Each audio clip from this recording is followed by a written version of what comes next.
बिस्मिल्लाहिर्रहमानिर्रहीम। Welcome back to my YouTube channel maths and physics academy. Second year chapter number 12 एक और important topic study करने जा रहे हैं जिसका नाम है ड्रिफ्ट वेलोसिटी। वीडियो स्टार्ट करने से पहले मेरी आपसे रिक्वेस्ट है कि चैनल को मस्ट सब्सक्राइब करें, बेल आइकन को प्रेस करें ताकि मेरी हर नई आने वाली वीडियो आप तक सबसे पहले पहुंच सके। तो चलिए स्टार्ट करते हैं आज का lecture drift velocity. Drift velocity को नोट से समझने से पहले हम यहाँ से लेंगे भैया एक छोटा सा कॉन्सेप्ट। आपको पता है कि मेटल्स के अंदर या जो मेटालिक कंडक्टर्स होते हैं उनके अंदर आपके पास क्या चीज़ मौजूद होती है? उनके अंदर मौजूद होते हैं फ्री इलेक्ट्रॉन्स। ठीक है, मेटालिक कंडक्टर्स के अंदर हमारे पास फ्री इलेक्ट्रॉन्स मौजूद होते हैं और साथ ही साथ वो एटम्स भी मौजूद होते हैं जिनसे ये इलेक्ट्रॉन्स जो हैं बाहर निकल जाते हैं। ठीक है, यानी कि जो एटम है उनसे इलेक्ट्रॉन्स बाहर निकल जाते हैं, उनको हम फ्री इलेक्ट्रॉन्स कह देते हैं और पीछे आपके पास पॉजिटिव आयंस यानी कि वो एटम्स जो है वो रह जाते हैं। ठीक हो गया। अब लेट्स से ये आपके पास एक कंडक्टर है और इस कंडक्टर के अंदर आपके पास एटम्स भी मौजूद हैं और आपके पास वो इलेक्ट्रॉन्स, वो फ्री इलेक्ट्रॉन्स भी मौजूद हैं। ठीक है, होल्स के ज़रिए मैंने फ्री इलेक्ट्रॉन्स को शो किया है और डॉट्स के ज़रिए मैंने एटम्स को शो किया है। अब इस मेटालिक कंडक्टर के अंदर ये जितने भी एटम्स एंड फ्री इलेक्ट्रॉन्स हैं ये आपस में क्या करेंगे? ये आपस में कोलिशन करेंगे और रैंडमली मोशन करेंगे। ठीक है, रैंडम मोशन करेंगे। जैसा कि ये फ्री इलेक्ट्रॉन है, ये इस एटम से टकराया, ये इस एटम से, फिर या ऐसे और यहाँ से ऐसे, यानी डिफरेंट डायरेक्शन में, या फिर आप कह सकते हो कि हर डायरेक्शन में जो है ये फ्री इलेक्ट्रॉन्स मोशन कर रहे होते हैं और रैंडमली मोशन कर रहे होते हैं और हर मोशन में ये अपनी डायरेक्शन को चेंज करते हैं। फॉर एग्जाम्पल ये आपके पास वो फ्री इलेक्ट्रॉन है और ये आपके पास एटम है।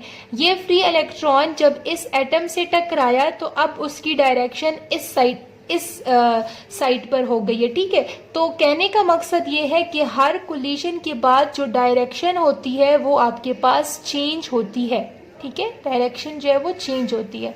अब सवाल ये पैदा होता है कि अब इस कंडक्टर में करंट होगा कि नहीं। ठीक है, अब इस कंडक्टर में करंट मौजूद है कि नहीं, सवाल ये है।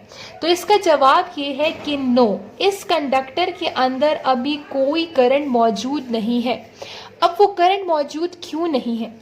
असल में इसका रीज़न कुछ यूं है कि इस कंडक्टर के अंदर जितने भी फ्री इलेक्ट्रॉन्स हैं और जितने भी एटम्स हैं ये जब आपस में कोलिशन करते हैं तो हर कोलिशन के बाद ये अपनी डायरेक्शन को चेंज कर देते हैं। बात समझ आ रही है? अब इसमें जो एटम्स या जो फ्री इलेक्ट्रॉन्स जो हैं वो लेफ्ट डायरेक्शन में है, राइट डायरेक्शन में है, उतने ही फ्री इलेक्ट्रॉन्स जो हैं वो लेफ्ट डायरेक्शन में भी है। ठीक है, ये वही कंडक्टर है और अब आपको मैं जस्ट ये समझाना चाह रही हूँ कि कंडक्टर में जब ये रैंडमली मोशन करते हैं, कोलिशन करते हैं, हर कोलिशन के बाद अपनी डायरेक्शन को चेंज करते हैं, तो इस कंडक्टर में जितने फ्री इलेक्ट्रॉन्स की डायरेक्शन लेफ्ट साइड पर है उतने ही इलेक्ट्रॉन्स की डायरेक्शन राइट साइड पर है। तो ये दोनों एक दूसरे के इफेक्ट को कैंसल आउट कर देते हैं जिसकी वजह से आपके पास जो नेट करंट होता है वो जीरो होता है। ठीक है, लेकिन अब हम एक काम करें कि अगर हम इसी मेटालिक कंडक्टर को एक वोल्टेज सप्लाई से जो है कनेक्ट कर दें, ये इसका पॉजिटिव टर्मिनल, ये इसका नेगेटिव टर्मिनल, तो अब क्या होगा कि ये जो पॉजिटिव चार्ज है ये इन नेगेटिव इलेक्ट्रॉन्स को अपनी तरफ अट्रैक्ट करेगा।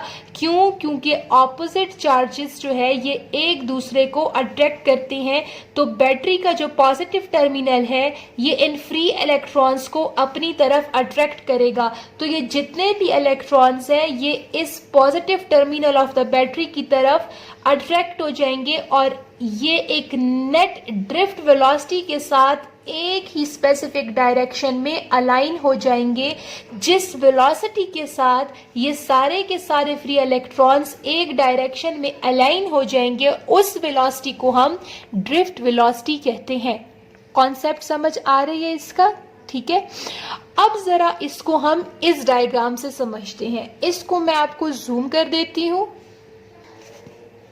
ये आपके पास वही मेटालिक कंडक्टर है, ठीक है, और इस मेटालिक कंडक्टर के अंदर ये जो ग्रीन डॉट्स आपको नजर आ रहे हैं ये एटम्स को शो कर रहे हैं, और ये जो ब्लू आपको नजर आ रहे हैं ये फ्री इलेक्ट्रॉन्स को शो कर रहे हैं। अगर आप इस डायग्राम पे गौर करें तो इलेक्ट्रॉन्स जो है वो डिफरेंट डायरेक्शन में रैंडमली मोशन कर रहे हैं, कोई इनकी स्पेसिफिक एक डायरेक्शन नहीं है।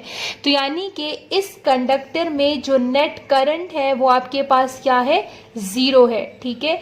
लेकिन जैसे ही आप क्या कर दो कि इसी कंडक्टर को अगर आप वोल्टेज V के साथ अप्लाई कर दो तो यहाँ पे इलेक्ट्रिक फील्ड आपने अप्लाई कर दी, और जैसे ही आपने इलेक्ट्रिक फील्ड अप्लाई कर दी तो इस कंडक्टर के अंदर जितने भी फ्री इलेक्ट्रॉन्स थे वो towards the positive terminal drift हो जाते हैं, एक ही डायरेक्शन में अलाइन हो जाते हैं।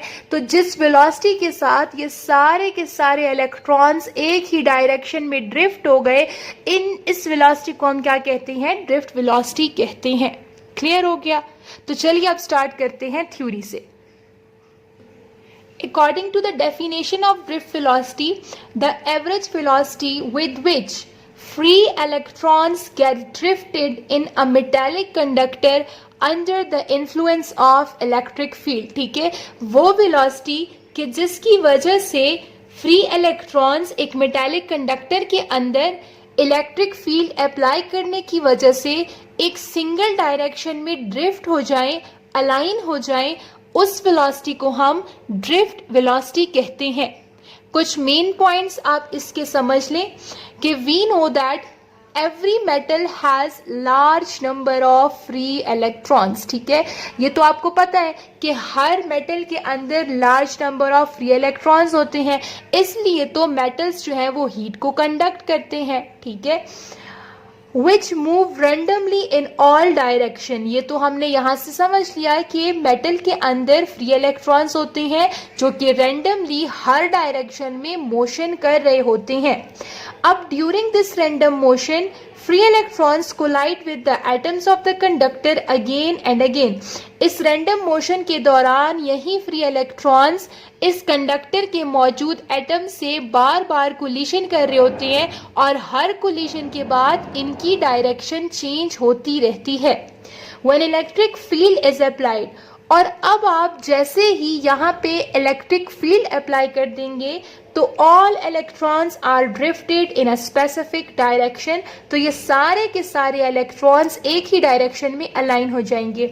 जो बैटरी का पॉजिटिव टर्मिनल होता है, चूंकि पॉजिटिव नेगेटिव को अपनी तरफ अट्रैक्ट करता है, तो ये सारे के सारे इलेक्ट्रॉन इस पॉजिटिव टर्मिनल की तरफ ड्रिफ्ट हो जाएंगे, और जिस वेलोसिटी के साथ ड्रिफ्ट होंगे that is known as drift velocity. एक और चीज आप माइंड रखें कि फ्री इलेक्ट्रॉन्स के लिए जो ड्रिफ्ट वेलोसिटी की वैल्यू है दैट इज 10⁻⁵ मीटर पर second, and it is such a small value, ठीक है। ये जो 10⁻⁵ मीटर पर सेकेंड है, it is the drift velocity of free electrons, ठीक है। यानी कि जो फ्री इलेक्ट्रॉन्स है वो इतनी वेलोसिटी में एक ही डायरेक्शन में ड्रिफ्ट हो जाते हैं। तो आप खुद सोचते हैं कि 10⁻⁵ मीटर पर सेकेंड कितनी स्मॉल माइन्यूट वैल्यू है, ठीक है। अब आपके पास एक और सब टॉपिक आता है इस लेक्चर के साथ, या तो आप इसको कह सकते हो कि फॉर्मूला फॉर ड्रिफ्ट वेलोसिटी, या फिर इस तरह से भी आ सकता है कि relation between current and drift velocity. तो ये दोनों का मतलब एक ही है। अब हम क्या करते हैं कि let's say we consider a metallic conductor, और इस मेटालिक कंडक्टर के अंदर आपको पता है कि इसके अंदर फ्री इलेक्ट्रॉन्स मौजूद हैं। इस कंडक्टर का कुछ ना कुछ वॉल्यूम होगा, ठीक है। हम क्या करते हैं कि हम इसमें स्पेसिफिक वॉल्यूम जो है, एरिया जो है वो कंसिडर कर लेते हैं, ठीक है। तो आपने क्या लिखा कि consider a conductor having n number of electrons. Clear? ये एक कंडक्टर है और इस कंडक्टर के अंदर आपके पास बहुत सारे इलेक्ट्रॉन्स मौजूद है। कितने मौजूद है आपको नहीं पता, इसलिए हमने बोला कि इसमें n नंबर ऑफ इलेक्ट्रॉन्स मौजूद हैं। Charge of 1 electron is E। अब चार्ज जो इलेक्ट्रॉन का है वो आपके पास क्या होता है, वो होता है 1.6 इंटू 10⁻⁻19 कूलम। तो हमने इस चार्ज को E से रिप्रेजेंट कर दिया। तो चार्ज को हमने E से रिप्रेजेंट कर दिया। अब जो वॉल्यूम ऑफ अ कंडक्टर है आपके पास, ये जो आपने स्मॉल वॉल्यूम एलिमेंट कंसिडर किया, वॉल्यूम किसके बराबर होता है, वॉल्यूम बराबर होता है length into width into height. ये जो लेंथ इनटू विड्थ होते हैं ये एरिया होते हैं, तो एरिया इनटू हाइट, तो हमने वही लिखा कि वॉल्यूम आपके पास बराबर है AD के, ठीक है, क्योंकि हमने यहाँ से यहाँ तक के लेकर जो डिस्टेंस है उसको हमने D का नाम दिया है। अब charge in unit volume, unit volume का मतलब ये है ना कि ये आपके पास एक कंडक्टर है और आपने इसमें एक छोटा सा वॉल्यूम कंसिडर कर लिया, तो अब आप इस वॉल्यूम में पाया जाने वाला चार्ज आप फाइंड करना चाहते हो। तो इस वॉल्यूम के अंदर n नंबर ऑफ इलेक्ट्रॉन्स है और हर इलेक्ट्रॉन का चार्ज E है, तो इस वॉल्यूम के अंदर जो चार्ज होगा वो Q इक्वल्स टू क्या हो जाएगा, NE हो जाएगा। और अगर मैं इस टोटल वॉल्यूम में मौजूद चार्ज की बात करूं तो वो किसके बराबर होगा, वॉल्यूम तो आपके पास इसके बराबर है और सिंगल यूनिट वॉल्यूम का चार्ज इसके बराबर है। और अगर हम total charge in total volume की बात करेंगे तो हम इन दोनों को आपस में मल्टीप्लाई कर देंगे, जिससे आपके पास टोटल चार्ज की वैल्यू निकल आ जाएगी। क्लियर है। अब ड्रिफ्ट वेलोसिटी का आपके पास फॉर्मूला होता है कि distance divided by time. Clear हो गया। From the definition of the current, current का टॉपिक हम इससे पहले कवर कर चुके हैं, वो क्लियर नहीं है तो आप जो है वो लेक्चर देखकर आ जाएं ताकि आपको ये फॉर्मूला समझ आ सके। तो करंट के फॉर्मूले के मुताबिक I equals to Q divided by T। यहाँ पे जो Q है इसकी जगह आपने लगा देना है NEAD, यानी कि Q की वैल्यू हमने यहाँ पे लगा दी। अब ये जो D बाई T आपको नजर आ रहा है, ये D बाई T किसके बराबर है, यहाँ से अगर आप देखो तो ये D बाई T तो ड्रिफ्ट वेलोसिटी के बराबर है। तो हमने इधर D बाई T की जगह ड्रिफ्ट वेलोसिटी लिख दिया, बाकी NEA उसी तरह आ गया। अब हम ड्रिफ्ट वेलोसिटी का फॉर्मूला निकालना चाहते हैं, NEA यहाँ मल्टीप्लाई हो रहा है, इक्वल के दूसरे साइड पे डिवाइड हो जाएगा, तो आपके पास ड्रिफ्ट वेलोसिटी का जो फॉर्मूला बना है that is I is divided by NEA।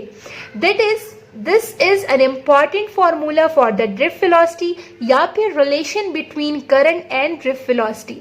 ये जो मैंने फॉर्मूला लिखा है ना, ये सिंपल वेलोसिटी का फॉर्मूला है। वेलोसिटी का फॉर्मूला आपके पास क्या होता है, डिस्प्लेसमेंट डिवाइडेड बाय टाइम। अब यहाँ पे हमने जो डिस्प्लेसमेंट लिया है वो D लिया है, टाइम तो आपके पास वही है, V के साथ मैंने छोटा सा D लगा दिया, D मीन्स कि ये ड्रिफ्ट वेलोसिटी है। So this was all about today's lecture drift velocity. आने वाले लेक्चर्स में हम इस चैप्टर के बाकी टॉपिक्स को भी कवर करेंगे। चैनल को सब्सक्राइब करें, बेल आइकन को प्रेस करें। तब तक के लिए अपना बहुत सारा ख्याल रखें। अल्लाह हाफिज।